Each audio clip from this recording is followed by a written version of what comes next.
મસ્ત ચટાકેદાર સેવસળ બનાવવા માટે 10 થી 12 ડુંગળી મેં મિક્સચરમાં ક્રશ કરી લીધી છે, 4 ટામેટા છે જેને પણ મેં પ્યુરી બનાવી દીધી છે, 1 ચમચી મરી પાવડર, 1/2 ચમચી તજ લવિંગનો પાવડર, 1/2 ચમચી લાલ મરચું, 1 ચમચી ગરમ મસાલો, 1/2 ચમચી હળદર, 2 ડગરફૂલ, 2 થી 3 તમાલપત્ર અને આ સ્પેશિયલ જે મસાલો હું વાપરું છું એ શ્રી હરિનો વાપરું છું ખાસ.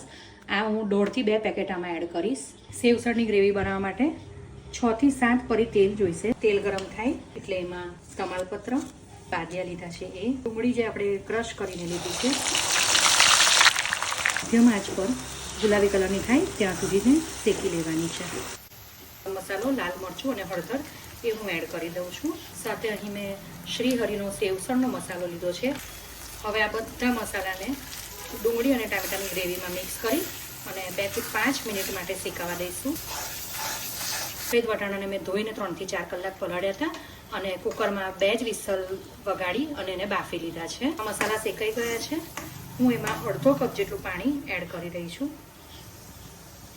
જે વટાણા બાફીને રાખ્યા હતા એમાં આપણે ગ્રેવી એડ કરી દઈશું. મરીનો પાવડર એડ કરીશું, તજ લવિંગનો પાવડર. શ્રી હરિનો મસાલો યુઝ કરતા હોય ત્યારે મીઠું ખૂબ જ જાળવીને એડ કરવાનું. ઓલરેડી એમાં બધું જ હોય છે. તૈયાર છે સેવ ઉસળ સાથે પાઉં, ડુંગળીનું પલુર, તરી અને સેવ.